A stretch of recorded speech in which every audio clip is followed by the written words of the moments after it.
going to come around and learn how to purl. So purling is the opposite of what knit is. So knit, you went through the front of the stitch to the back.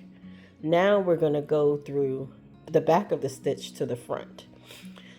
So here's your working yarn here, right? Make sure you keep your tail out of the way so you don't do like I do sometimes and knit with it by mistake. You're going to take your other needle and you're going to go, make sure this yarn is in the front, and you're going to go in from the back of the stitch to the front. Okay, knitting, you would go from the front to the back. Purling, we're going to go from the back to the front. You're going to pick up this working yarn and you're going to wrap it around, again counterclockwise, and you're going to push it through the back of the stitch. So now you pushed it out and you're going to drop it off. So we'll do the movement again. Purl from the back of the stitch to the front. The working yarn is in front of you and hanging from the front of your work. You're going to wrap it around the needle counterclockwise.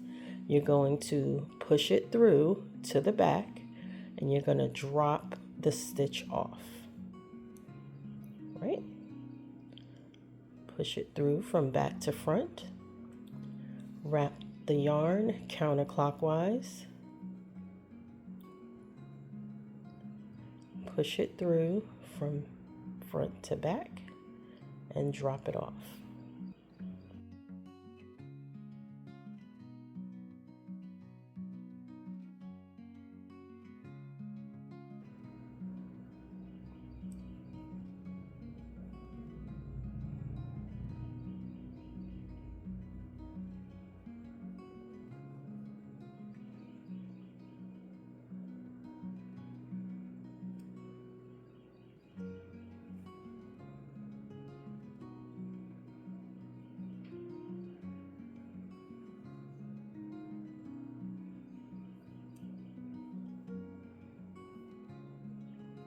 Now you do have to start to slide your work up sometimes. Don't be alarmed about that. You can't knit a stitch all the way back here and think it's going to slide off easy.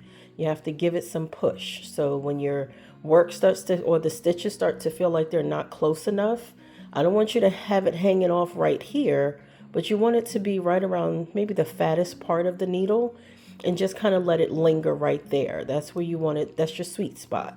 So that when you go to wrap it, you can just pull it off without having to do too much stretching of the stitches, okay?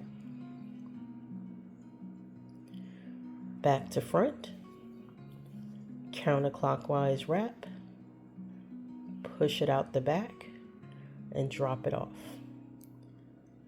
Back to front, push counterclockwise, push it out, and drop it off.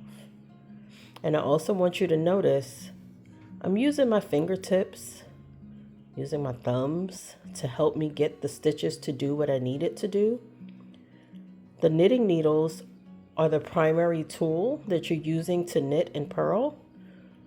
And your fingers and your hands, and heaven forbid, even your teeth, are your accessories to help you accomplish your goal. So don't feel like you're doing something wrong if you have to use your fingertips and you're like, this feels weird. It'll get better in time.